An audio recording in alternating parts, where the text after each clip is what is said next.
ดิ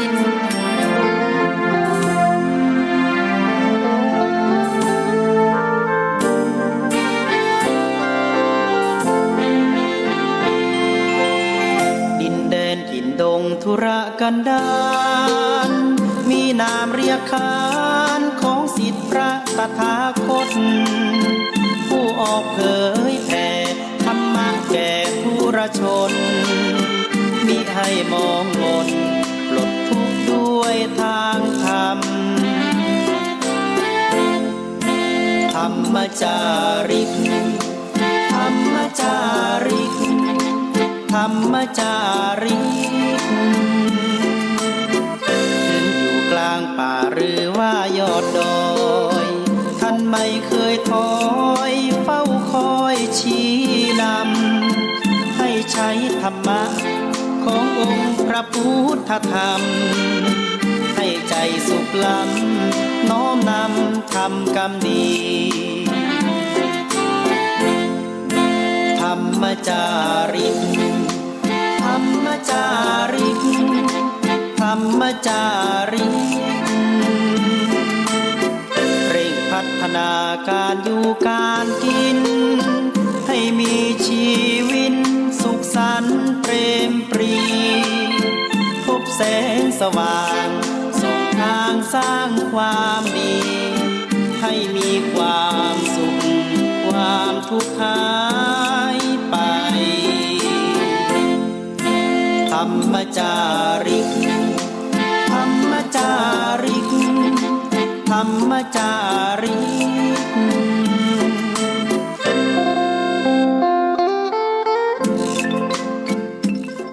ขอถวายความเคารพพระมหาเถรานุเถระครูบาอาจารย์เจ้าทั้งหลายทุกตนทุกองค์เจริญสุขเจริญธรรมสาธุชนพุทธบริษัททั้งหลายที่ได้สดับรับฟังธรรมะตั้งสถานีวิทยุวัดฝ่ายหินมหาวิทยาลัยจังใหม่ในคลื่น FM 104.50 เมกะเฮิรตซ์หรือในคลื่นสถานีอื่นๆที่ได้ลิงก์สัญญาณออกไปทางทีวีวัดฝ่ายหินไลฟ์สดทางเพจทางเฟซก็ดีก็ขออนุโมทนากับทุกท่านที่ได้รับธรรมะกันมาตลอดวันนี้สาระธรรมยามเย็นเสียงธรรมวัดสลีโสดาพระอารามหลวงอาตมาภาพท่านพระครูปัญญาสังฆการก็ได้มาพบกับท่านทั้งหลายวันพุธที่2 มีนาคมเป็นวันเดือน5เหนือลง14ค่ำดับ14ค่ำหรือว่าดับหนดับหนก็คือดับ14ค่ำบาทเต็ม15เรียกว่าจาตุตสีเป็นวันที่เดือนทิถีได้14วันหรือว่า14ค่ำแล้วก็เสี่ยงไปจาตุตสีเป็นทิถี14แห่งกาลปักษ์ก็คือดับหนที่บ้านเฮาเรียกกันถ้าปันนาราศีก็คือวันที่เดือนเต็มเดือนลงก็ดี15ค่ำเต็ม15ค่ำถ้าเป็นเดือนกี่นี่จะดับหนถ้าเป็นเดือนกู้นี่จะดับ15ค่ำว่าดับกี่นะก็เป็นวันดับหนวันนี้เดือน5เสี่ยงไปแล้ววันพรุ่งนี้ก็จะเป็นเดือน6ออกเดือน6ออก1ค่ำในวันพรุ่งนี้เป็นวันพฤหัสบดีที่3 มีนาคมก็ได้ล่วงเลยเข้ามาเป็นเดือนที่3ในปีพุทธศักราช2565ศรัทธาญาติโยมเฮาท่านทั้งหลายก็ใจวิถีชีวิตกันดำเนินชีวิตกันได้มีโอกาสได้ สดับรับฟังธรรมะก็ถือว่าเป็นอาหารจิตอาหารใจกับทุกท่านที่ครูบาอาจารย์ทั้งหลายฝ่ายสมณะศรัทธาชาวบ้านที่เป็นนักปราชญ์ผู้รู้ได้มานำมาซึ่งธรรมะมาฝากมาปั่นพี่น้องศรัทธาทั้งหลายวันนี้เป็นวันสำคัญในพระพุทธศาสนาก็คือเป็นวันพระวันศีลก็จะขอน้อมเจิญศรัทธาพ่อแม่พี่น้องศรัทธาสาธุชนทุกท่านได้ไหว้พระสวดมนต์พอได้เป็นมังกละกับตนกับตัวเฮาถือว่าเป็นวันพระได้เข้าเฝ้าองค์สมเด็จพระสัมมาสัมพุทธเจ้าในวันนี้ขอ โอกาสนี้เชิญชวนมวลหมู่ศรัทธาสาธุชนท่านทั้งหลายที่ได้รับฟังธรรมะในภาคค่ำยามเย็นวันนี้ได้เตรียมตัวเตรียมกายเตรียมใจไหว้พระสวดมนต์ในวันพระวันศีลเดือน5เหนือลง14ค่ำดับหนวันศีลหลวงในวันนี้เน้อ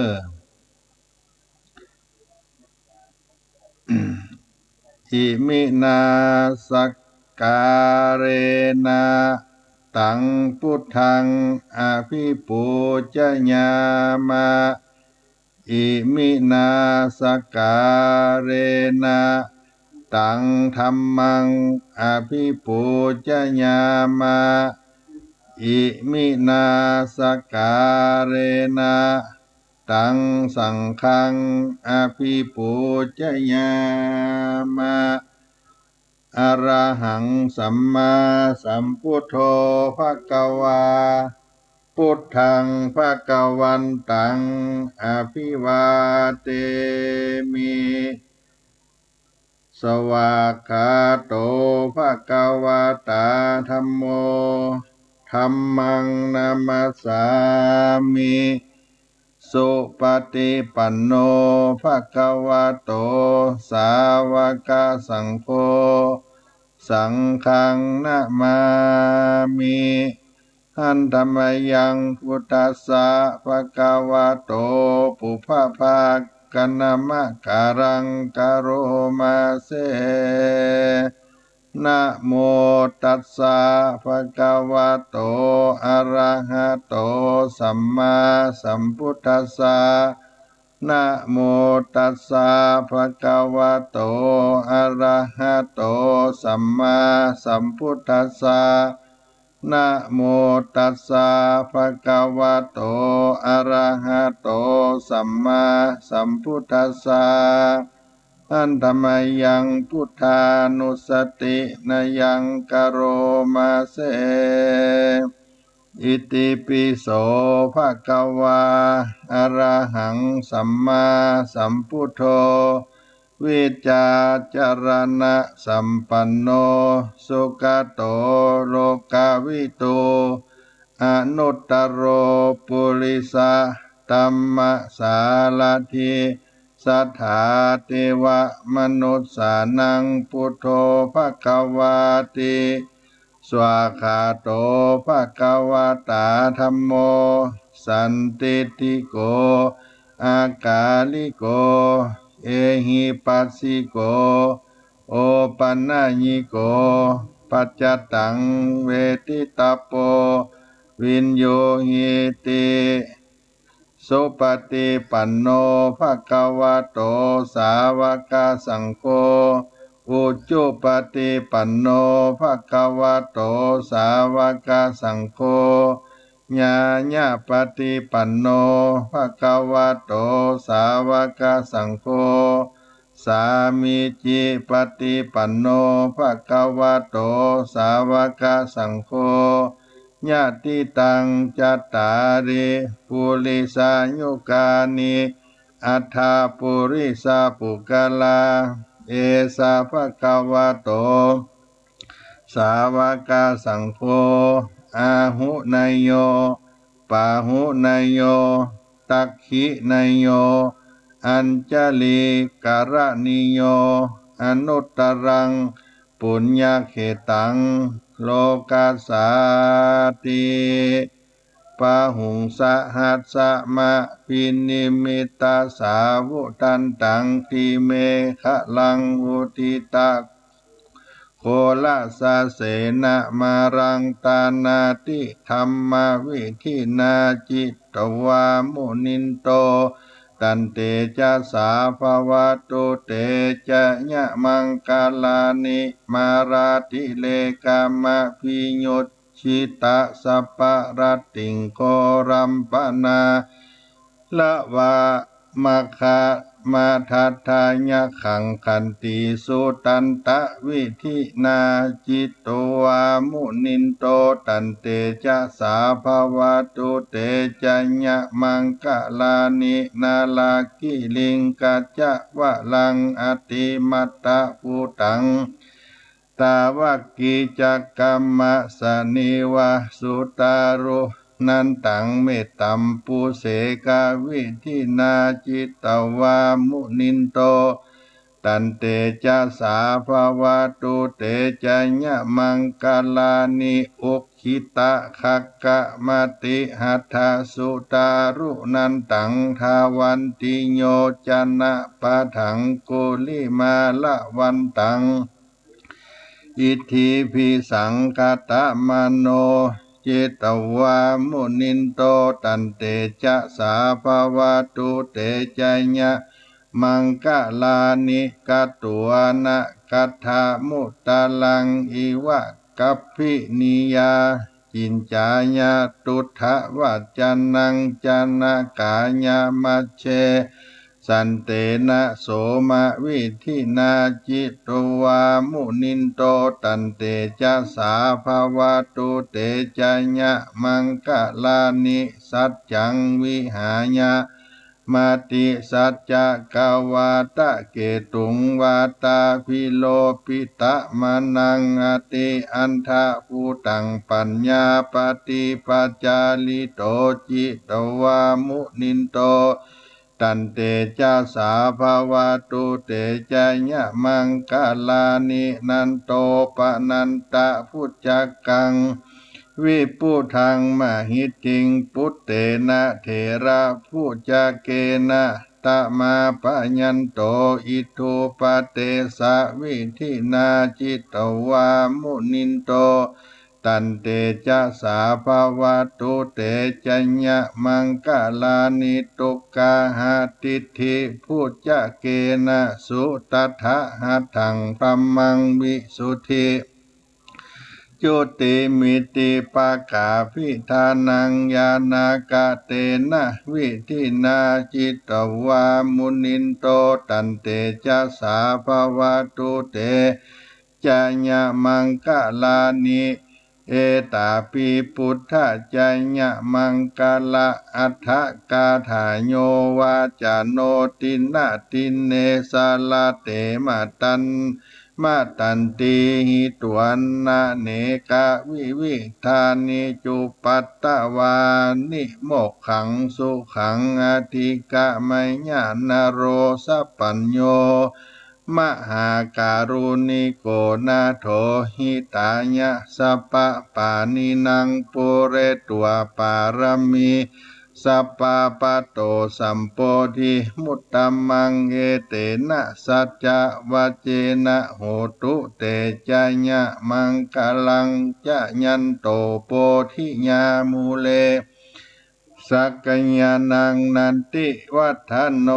เอวังตวังวิจโยโหหิจะญัสสุจะญะมังกะเลอปะราจิตะปันลังเกสิเสปทาวิโปคะเล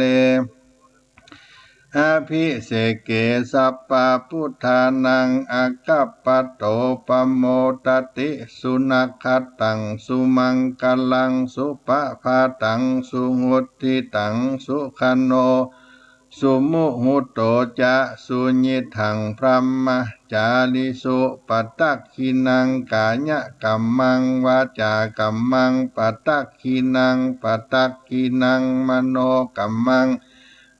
ปานีทิเตปัตตักขินาปัตตักขินานิกาตัวนาลาพันตเถปัตตักขิเนภาวะตุสัพพมังกลังละขันตุสัพพเทวตาสัพพพุทธานุภาเวนะสัตตาโสธีภวันตุเตภวตุสัพพมังกลังละขันตุ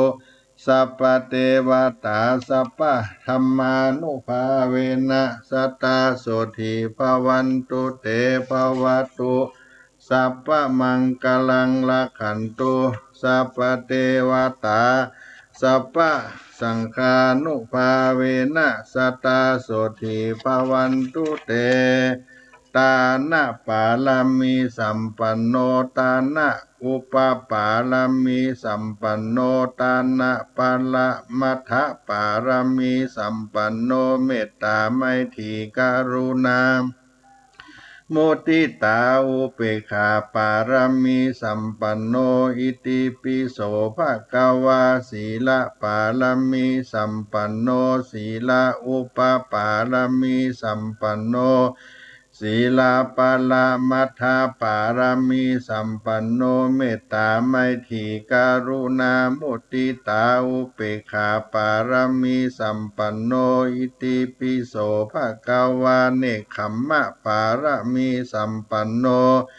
เนกขัมมาอุปปารามีสัมปันโนเนกขัมมาปาระมัทธปารามีสัมปันโนเมตตาไมตรีกรุณามุติตาอุเปกขาปารามีสัมปันโนอิติปิโสภะคะวาปัญญาปารามีสัมปันโนปัญญาอุปปารามีสัมปันโนปัญญาปะละมัทธปารามีสัมปันโนเมตตาไมตรีกรุณามุติตาอุเปกขาปารามีสัมปันโนอิติปิโสภะคะวาวิริยะปารามีสัมปันโนวิริยะอุปปารามีสัมปันโนวิริยะปรมัทธปารามีสัมปันโนเมตตาไมตรีกรุณามุติตาอุเปกขาปารามีสัมปันโนอิติปิโสภะคะวาขันติปารามีสัมปันโนขันติอุปปารามีสัมปันโนขันติปรามัทธปารามีสัมปันโนเมตตาไมตรีกรุณามุติตาอุเปกขาปารามีสัมปันโนอิติปิโสภะคะวาสัจจะปารามีสัมปันโนสัจจะอุปปารามีสัมปันโน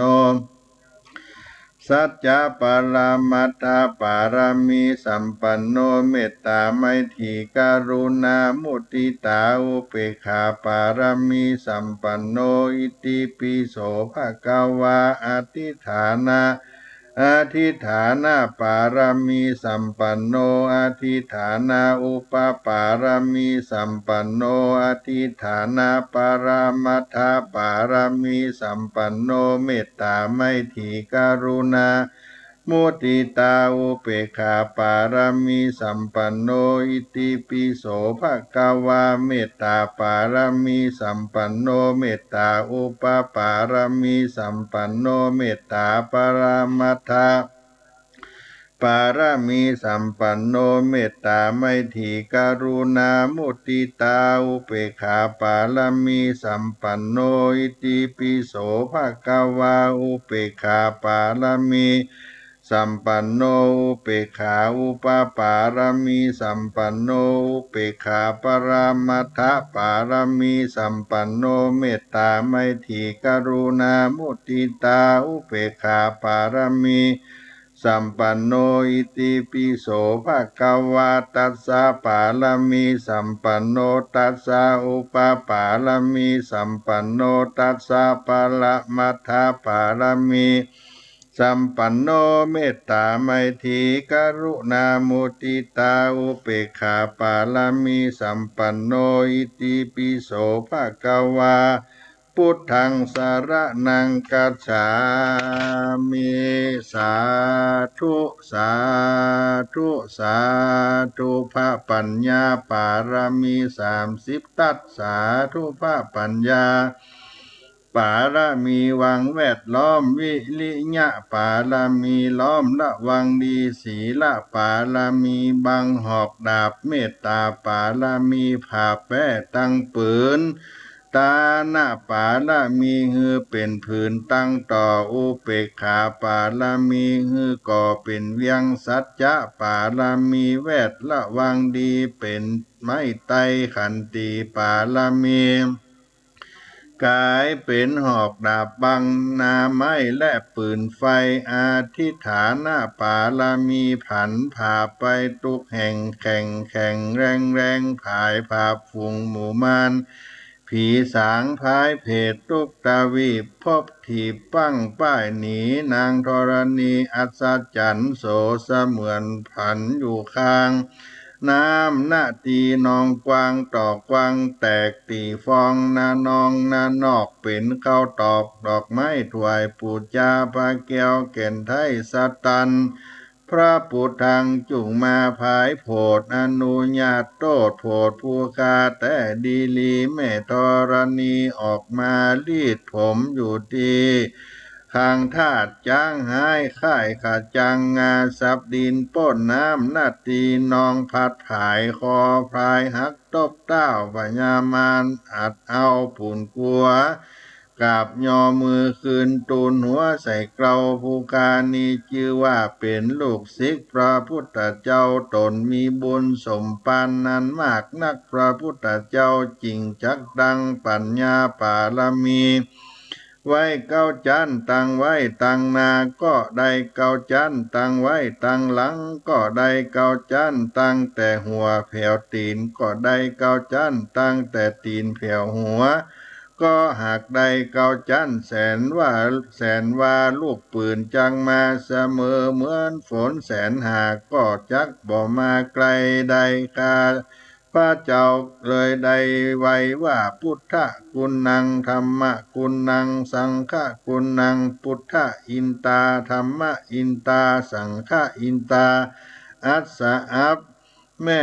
ธรณีผู้อยู่เหนือน้ำผู้อยู่เหนือนากำแผ่นดินการคาใดละนึกเกิดถึงคุณพระปิตาคุณพระมารดาคุณครูบาอาจารย์คุณพระแก้วเจ้าทั้งสามพระการคุณพระพุทธคุณพระธรรมคุณพระสงฆ์คุณแดดคุณฝนคุณลมคุณน้ำคุณกุศลาดเจ้าก็ดีคุณพระเจ้าตนภาวนาก็ดีคุณนางอุตราก็ดีคุณแม่ธรณีเจ้าก็ดีขอจุงมาพิทักษ์รักษากำนากำหลังตนตัวแห่งผู้คาและมหามุลสธาตั้นตั้งหลายที่ได้สดับรับฟังธรรมะตั้งสถานีวิทยุทุกท่านทุกคนวันนี้ยามนี้เป็นต้นไปเที่ยงแต่ดีลีแด่เตอพุทโธพุทธังรักษาธัมโมธัมมังรักษาสังโฆสังฆังรักษาพุทโธพุทธังอรหังธัมโมธัมมังอรหังสังโฆสังฆังอรหังพุทโธพุทธังกันหะธัมโมธัมมังกันหะสังโฆสังฆังกันหะอายุวันโนสุขังปะลังวันตามิพุทธังสัพพังเมโตสังฆามาธัมเมพันเตวันตามิธัมมังสัพพังเมโตสังฆามาธัมเมพันเตวันตามิสังฆังสัพพังเมโตสังฆามาธัมเมพันเตวันตามิกโรอุปัชฌายาจาลิเยสัพพังเมโตสังฆามาธัมเมพันเตวันตามิกัมมัฏฐานังสัพพังเมโตสังฆามาธัมเมพันเตวันตามิอาราเมปัฏฐสีมายังสัพพังเมโตสังฆามาธัมเมพันเตวันตามิเจติยังสัพพังสัพพทาเน โสปฏิทิตาสลีระธาตุมหาโพธิงพุทธรูปังสักกะรังสัตานากะโลเกเทวะโลเกพรหมโลเกจุมโพธิเปลังกาทิเปสรีระธาตุโยอาระอันตาธาตุโยเจติยังกันทะกุติงจตุระสิติสหัสเสธรรมขันเทสเปตังปาตะเจติยังอาหังวันตามิสัพพะโส สุวรรณเจติยังเกสาวระมัทะลุงกังอรัญญธาวรัญญธาตุงโสเตวะนามกังนะระเตเวหิสัพพะปูจิตังอะหังวันตามิสัพพตาอะหังวันตามิศีลสาอะหังวันตามิสัพพโสสาธุสาธุสาธุอนุโมตามิสีวิจัยจนะมหาเทโลสัพพะลาโภนิลันตลังตะมะหังสังฆังศิรสานามามิสีวิจัยจนะมหาเทโลสัพพะลาโภนิรันตรังตะมะหังสังฆังศิรสานามามิสีวิจัยจนะมหาเทโลสัพพะลาโภนิรันตรังตามหังสังฆังศิราสานามามิวันตามิพันเตสัพพังอปะราตังคามะทะเมพันเตมะยากตังปุญญังสามินาอนุโมทิตปังสามินากตังปุญญังไมหังทาตปังสาธุสาธุอนุโมตามิ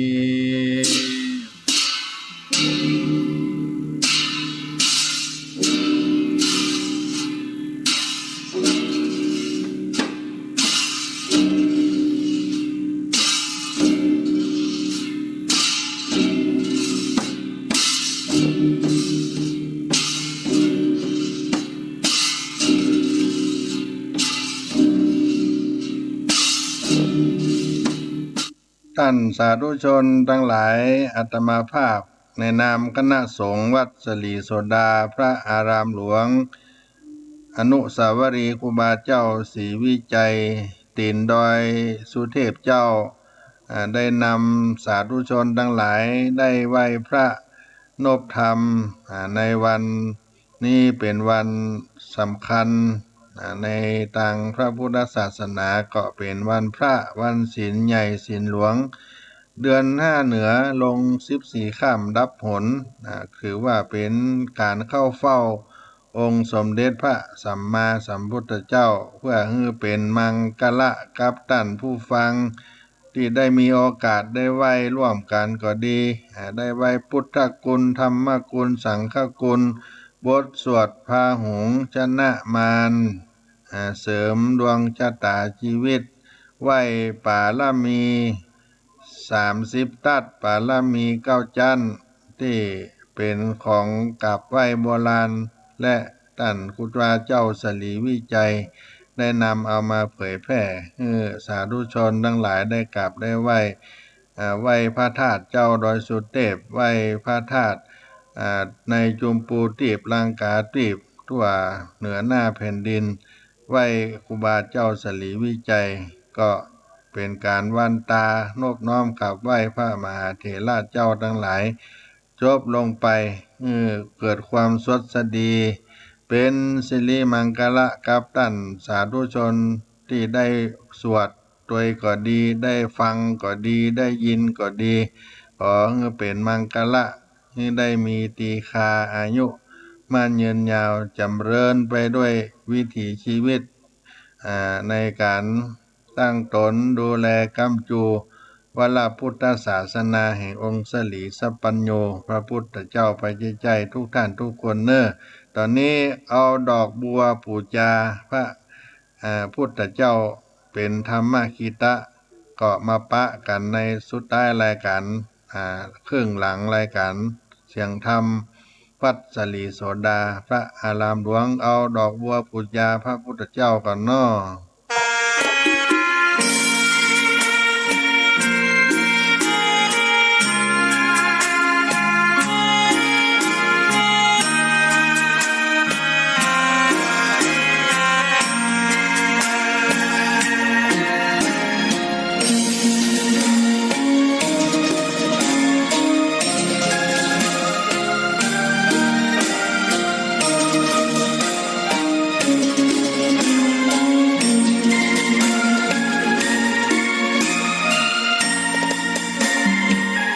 ดอกบัวดอกหนึ่งตึงใจไว้เพื่อบูชาแด่องค์พระศาสดาสัมมาสัมพุทธเจ้ามีความงามเงียบไม่เปรียบเทียบเขาเทียบเราใครมองไม่งามช่างเขาแต่เจ้าก็คือดอกบัวด้วยความสัตย์ซื่อยึดถือความดีเป็นหลักใครรักไม่รักก็ไม่จงปลักมองมัวเมื่อโผล่พ้นน้ำก็เห็นความงามในตัวไม่ยึดติดในตมชั่วขอเป็นดอกบัวดอกเดียวใครไม่มองว่าบัวงามเด่นแต่บัวก็เป็นดอกบัวทุกวันอย่างนี้ไม่อยากเด่นดังแต่มุ่งหวังในทางเด่นดีเกิดมาเพื่อสร้างบารมีถวายชีพนี้บูชาดอกบัวดอกน้อยเฝ้าคอยคนที่ใจบุญมาโอบเอื้อเกื้อกูลรู้ค่าของบุญเก็บบัวขึ้นมาเพื่อสร้างความดีและสร้างบารมีดังว่าใช้ดอกบัวนี้บูชาพระสัมมาสัมพุทธองค์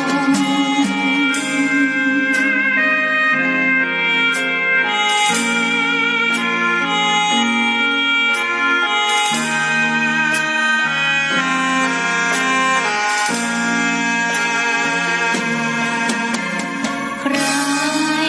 ไม่มองว่าบัวงามเด่นแต่บัวก็เป็นดอกบัวทุกวันอย่างนี้ไม่อยากเด่นดังแต่มุ่งหวังในทางเด่นดีเกิดมาเพื่อสร้างบารมีถวายชีพนี้บูชาดอกบัวดอกน้อยเฝ้าคอยคนที่ใจบุญมาโอบเอื้อเกื้อกูลรู้ค่าของบุญเก็บบัวขึ้นมาเพื่อสร้างความดีและสร้างบารมีดังว่าใช้ดอกบัวนี้บูชาพระสัมมาสัมพุทธองค์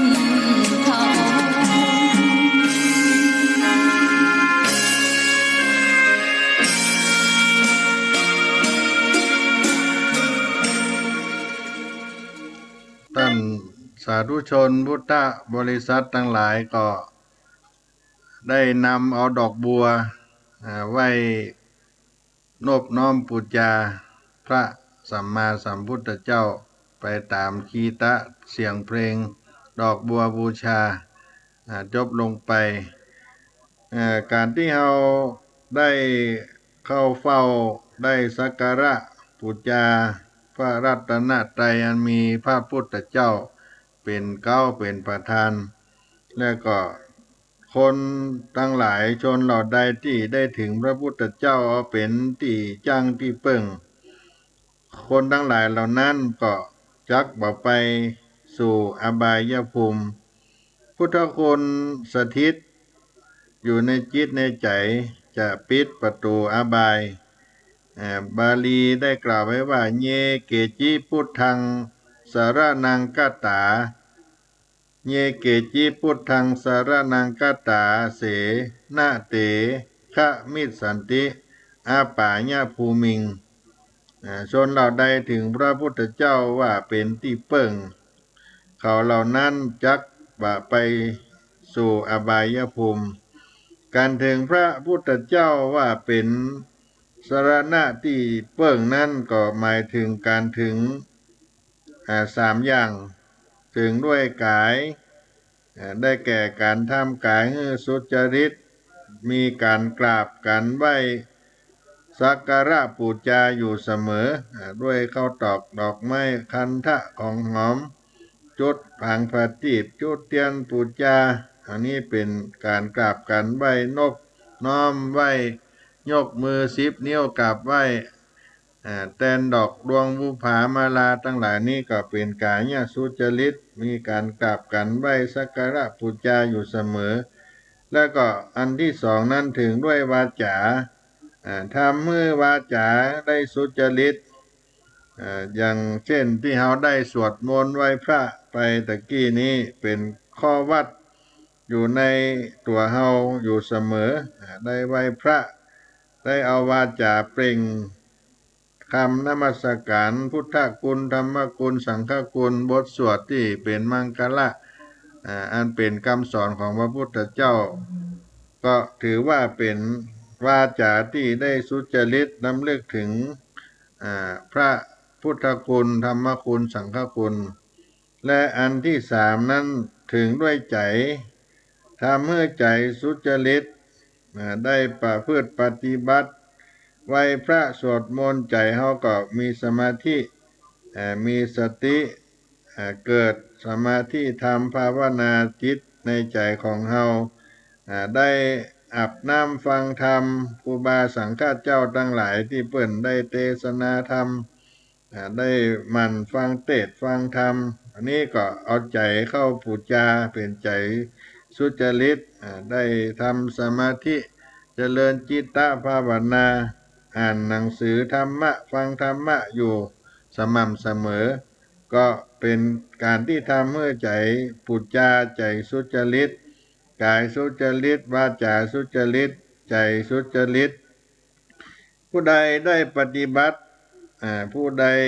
ปฏิบัติได้จิตใจก็จะหลีกออกห่างจากบาปอกุศล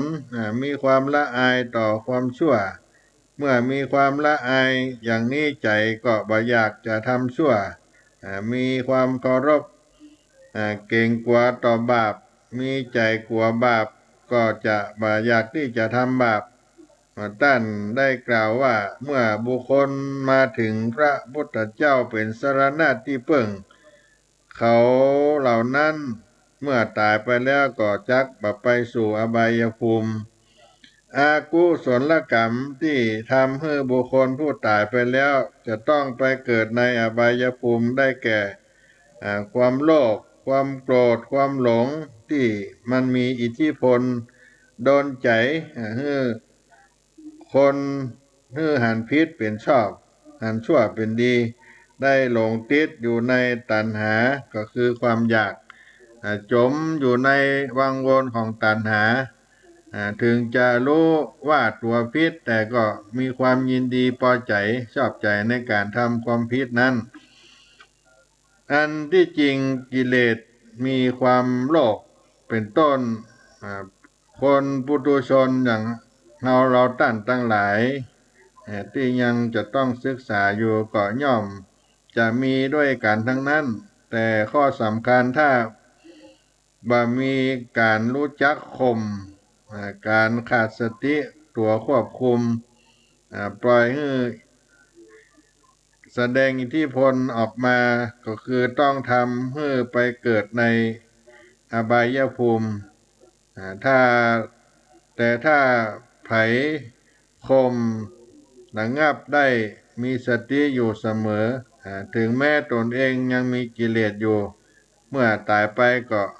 จะบ่ได้ไปเกิดในอบายภูมิก็จึงหันได้ว่าคนที่มีกิเลสเหมือนกัน แต่ถ้ารู้จักควบคุมสติอยู่เสมอกับคนที่ปล่อยใจไปตามอารมณ์แห่งตัณหาถ้ามันยังบ่ยังคิดย่อมจะมีสิทธิ์แยกทางกันเดินผู้ที่ควบคุมได้ตายแล้วจะไปเกิดในภพสวรรค์แต่ผู้ที่ควบคุมบ่ได้ตายแล้วจะไปเกิดในอบายภูมิมีนรกเป็นต้นแม้ในคนคนเดียวกันก็มีสิทธิ์จะไปได้ทั้งสองทางเพราะฉะนั้นบุคคลใดหากทำใจเข้าไปยึดพระพุทธเจ้าเป็นสรณะที่เพิ่งเบื้องต้นแล้วตนเองก็จะมีสติยับยั้งใจบ่ให้ตกไปอยู่ในอิทธิพลของกิเลสบุคคลนั้นย่อมปิดอบายภูมิเสียได้ถึงพระพุทธเจ้าอย่างสนิทก็จะปิดประตูอบายยึดแล้วบ่ทำชั่วบ่กลัวความตายยึดแล้วบ่ทำชั่วจะบ่กลัวความตายพุทธคุณสถิตจะปิดประตูอบายถ้าปฏิบัติกันฝึกได้ปฏิบัติกันก็ยังบ่สายกันเตียนศรัทธาญาติโยมเพราะว่าได้เอาคุณพระพุทธเจ้าเป็นที่จังที่เปิ่งสว่างมาสว่างไปก็เป็นหัวใจของคนดีโจติปรายานโนกตัญญูกตเวทีบุคคลผู้สว่างมาแล้วสว่างไปเชื่อว่าเป็นคนดีที่ว่าสว่างมาก็หมายถึงเมื่อเวลาเกิดมีบุญเวลาเกิดมีบุญติดมาหรือเรียกว่าบุญส่งมาเกิดจะเป็นละอ่อนที่ว่านอนสอนง่ายพ่อแม่คนที่ให้กำเนิดก็เป็นคนมีสัมมาทิฏฐิเป็นละอ่อนก็บ่ดื้อบ่เกเรจะฟังคำสอนพ่อแม่มีปัญญาเปลี่ยงปราดสนใจการศึกษาศิลปะวิทยาการต่างๆจนเป็นผู้มีความรู้มีการศึกษาสูงที่ดำเนินได้อย่างนี้โดยมีพ่อมีแม่เป็นผู้ที่ช่วยคอยได้พร่ำสอนปลุกปั้นมาลูกที่ได้ปฏิบัติตนเป็นคนดีก็จึงเรียกว่ากตัญญูกตเวทีสว่างไปที่ได้กล่าวไว้ก็หมายความว่าในตอนต้นชีวิตได้เริ่มมาดีแล้วจนตั้งตัวได้มีการงานทำเป็นหลักเป็นฐานมีความประพฤติเป็นที่เชื่อถือของสังคมชีวิตที่ได้เริ่มต้นตั้งแต่ชีวิตที่ได้เริ่มต้นตั้งตัวได้เป็นต้นไปจนถึงอวสานแห่งชีวิตเป็นการมีความสุขความสบายโดยอาศัยคุณพ่อคุณแม่และได้สร้างบุญกุศลประจำอยู่เสมอที่ได้กล่าวมาเรียกว่าสว่างไปและเมื่อทั้งสองอย่างนี้ได้กล่าวมาก็ถือว่าเป็นคนดีอีกอย่างหนึ่งคำว่าสว่างก็เป็นชื่อของปัญญาละอ่อนบางคนนับตั้งแต่เกิดมาจนจำความได้จะมีนิสัยที่ติดตัวมารู้จักใจปัญญาในทางที่ถูกแต่ตั้งแต่เป็นละอ่อนเป็นเด็กน้อยขึ้นมาแล้วก็นิสัยที่ดีนั้นก็จะติดตัวมาตลอดไปจนตายคนที่เป็นอย่างนี้คนมักจะเรียกว่าบุญมาเกิดสวรรค์ส่งมาเกิดที่เป็นเช่นนี้ก็เพราะบุญเก่าในอดีตชาติก่อนได้ติดตามมาตัวมาประกอบกับบุญใหม่ที่ตนได้ทำเพิ่มเติมในชาตินี้ตัวในเด็กละอ่อนบางคนในวัยเด็กมัวหลงเพลิดเพลินไปกับความสนุกสนานบ่รู้จักใจปัญญากลายเป็นละอ่อนที่ดื้อเกเรแต่ต่อมามีความสำนึกในความผิดกลับตัวมาเป็นคนดีแต่บางคนก็บ่ยอมกลับตัวหันว่า สังคมเขาเหยียดหยามว่าเฮาเป็นคนบ่ดีคนชั่วก็ทำชั่วต่อไปเป็นการประชดสังคมคนอย่างนี้ก็น่าเสียดายเขาต้องชั่วไปตลอดชีวิตแต่ยังได้ก็ตามการประพฤติดีหรือการประพฤติชั่วนั้นคนที่ประพฤตินั้นจะรู้ตัวเก่าตัวเองได้ดีกว่าคนอื่นทั้งหลายเพราะเป็นเจ้าของตัวเองและก็ของรู้ว่าชีวิตที่เราดำเนินอยู่ในขณะนี้สว่างหรือมืดถ้ารู้ว่าสว่างก็ให้ได้รักษาแสงสว่างนั้นคือความดีนั้นยืนยาวต่อไปถ้าให้แสงสว่างนั้นดับหายไปก็จะบ่เป็นสิ่งที่ดีกับตัวเก่าถ้ารู้ว่ามืดก็จงใจปัญญาจุดแสงสว่างให้ชีวิตที่มีความรุ่งเรืองเกิดในความสว่างไสวต่อไปและจะเป็นหนทางที่แก้ไขเป็นอย่างดีเพราะฉะนั้นคนเราท่านทั้งหลายก็ได้หลีกเลี่ยงความชั่วอันเป็นเหตุให้อนาคตอันจะมืดจะมัวได้รีบสร้างแสงสว่างเพื่อดำเนินการชีวิตให้มีชื่อเสียงคุณงามความดีฝากไว้กับสังคมสืบต่อไปตลอดชีวิตชั่วจะติดให้หลีกหนีสว่างมาสว่างไปก็ถือว่าเป็นคนดีแสงสว่างตั้งปัญญาส่องประชาให้รุ่งเรืองถ้าไผมีเลือดดีจะปราดเปรียงก็เป็นการที่เฮาได้เกิดมามีบุญโชติปรายาโนสว่างมาสว่างไปกตัญญูกตเวทีก็เป็นหัวใจของคนดีคนที่สว่างมาแล้วสว่างไปก็ชื่อว่าเป็นคนดีเป็นหลักธรรมคำสอนในทางพระพุทธศาสนาวันนี้ในการเสียงธรรมพระธรรมจาริกวัดสลีโสดาพระอารามหลวงอาตมาภาพก็ได้นำเอามาฝากมาปันในวันพระวันศีลใหญ่ศีลหลวงเดือน5ลง14ค่ำรับโหนวันนี้ครับท่านผู้ฟังทั้งหลายในสุดท้ายรายการนี้ก็ถึงเวลาที่จะได้ล่ำลาสาธุชนท่านผู้ฟังไปในวันนี้ก่อนก้อยปะไปพบกันในครั้งคราวต่อไปในรายการเสียงธรรมวัดสลีโสดาพระอารามหลวงโดยอาตมาภาพท่านพระครูปัญญาสังฆการหรือท่านพระครูพรหมินทร์ผู้ดำเนินรายการเป็นตัวแทนคณะสงฆ์วัดสลีโสดาพระธรรมจาริกได้มาเล่าอู้สู่กันฟังฝากปันธรรมะกับพี่น้องท่านผู้ฟังทั้งหลายวันนี้รายการก็หมดเวลาไปจะเสี่ยงหมดไปก็ขอล่ำลาท่านผู้ฟังท่านสาธุชนคนดีท่านทั้งหลายว่าเพียงเท่านี้ก่อนว่าความสุขความเจริญจงมีแก่ทุกท่านทุกคนจัตตาโลธัมมาวัฏันติอายุวันโนสุขังปะลัง